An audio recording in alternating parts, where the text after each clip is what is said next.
क्या आप जानते हैं कि सोशल मीडिया पाबंदी के फैसले ने नेपाल के दारुलहुकूमत काठमांडू को जलते हुए शहर में बदल दिया है। कैसे मीम्स, हैशटैग्स और एक नस्ल का गुस्सा यानी जेन ज़ी ने हुकूमत को झुकने पर मजबूर किया। ये है कहानी एक शहर की जहां फेसबुक, व्हाट्सएप, इंस्टाग्राम और एक्स जैसी 26 सोशल मीडिया ऐप्स पर पाबंदी लगाकर नौजवानों के तहम्मुल को आजमाया गया, जिसका नतीजा एहतजाज, मुजाहरे, तोड़-फोड़ और हुकूमत की बेदखली निकला। मैं हूं जन्नत जमशेद और आप देख रहे हैं सुनो डिजिटल। सितंबर 2025 के आगाज में हुकूमत ने अचानक 26 सोशल मीडिया ऐप्स बंद कर दी। 1,70,00,000 मकामी सोशल मीडिया सार्फिन फेसबुक, इंस्टाग्राम, यूट्यूब और व्हाट्सएप तक रसाई से महरूम हो गए। हुकूमत का दावा था कि ये पाबंदी अफवाहों और गलत मालूमात को रोकने के लिए है, लेकिन रोजाना 6 घंटे सोशल मीडिया इस्तेमाल करने वाले नौजवानों ने इस पाबंदी को अपने राब्तों और अपनी सरगर्मियों में मज़ाहमत समझा। ये वो लम्हा था जब 1997 से 2012 के दौरान पैदा होने वाली नेपाल की नौजवान नस्ल हरकत में आई, इसलिए कि जेन ज़ी के लिए ये ऐप्स महज तफरी नहीं बल्कि शनाख्त,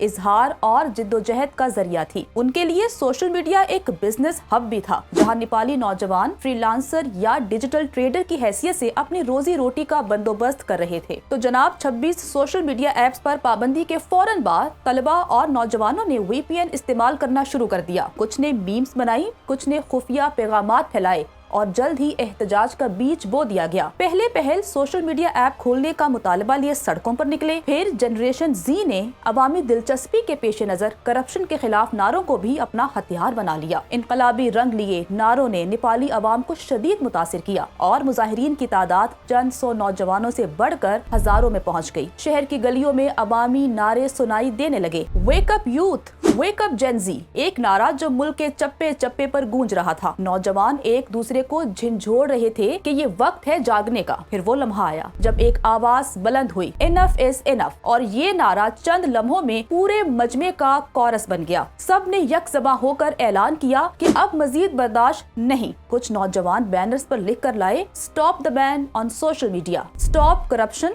नॉट सोशल मीडिया। ये जुमला उनके गुस्से का निचोड़ था। यहाँ नेपाली हुकूमत ने एक गलती की और पुलिस की ताकत का सहारा ले लिया। पुलिस ने आंसू गैस के शेल फेंके, लाठियां बरसाई, लेकिन एहतजाज खत्म होने के बजाय बढ़ता गया। 7 और 8 सितंबर को सूरत हाल मजीद बिगड़ गई। मुजाहिरीन और पुलिस में झड़पें हुई और फिर शहर गोलियों की आवाज से गूंज उठा। 19 नौजवान अपनी जान से गए, 100 से ज्यादा जख्मी हुए। 19 मुजाहिरीन की हलाकतों के बावजूद एहतजाज नहीं रुका। नौजवानों ने प्ले कार्ड्स लहरा कर टैक्स कलेक्शन का सवाल उठाया। एक प्ले कार्ड पर जुमला तहरीर था कि पीपल्स मनी पीपल्स राइट। अवाम सवाल कर रहे थे कि हमारा पैसा कहाँ जा रहा है। कुदरती आफात के बावजूद 4% सालाना से तरक्की करने वाला नेपाल 2024 के वर्ल्ड करप्शन इंडेक्स में एक दर्जा तनज़ुली के बाद 107वें नंबर पर है। मुल्क में महंगाई की शरह 3% के करीब है। हर 10 में से एक नेपाली शरह गुर्बत से नीचे जिंदगी बसर कर रहा है। अलबत्ता सियासी अदम इस्तेहकाम मुल्क का बड़ा मसला है। इस तमाम पस मंजर में नौजवानों का सोशल मीडिया ऐप से बंदिश उठवाने का मुतालिबा एक सानही की इब्तदा बना, जिसने एहतजाज को तहरीक में बदल दिया। कल तक सिर्फ मीम्स और गेम्स देखने वाले नौजवान आज सड़कों पर हुकूमत बदलने के नारे लगा रहे थे। ये तहरीक मुनफरिद थी। यहाँ कोई सियासी पार्टी नहीं थी, कोई पुराना नारा नहीं था, सिर्फ एक नस्ल थी जो मुत्तहिद खड़ी थी। एहतजाजी तहरीक की गहमा गहमी पर कुछ खुफिया हाथ हरकत में आए और नौजवानों को सियासी नजरिया अपनाने का मशवरा दिया। इसी दौरान कुछ प्ले कार्ड्स नौजवान मुजाहिरीन के हाथों में देखे गए और फिर नौजवान जत्थों के नारों में भी सियासी नजरिए की बू आने लगी। Freedom of expression is our right और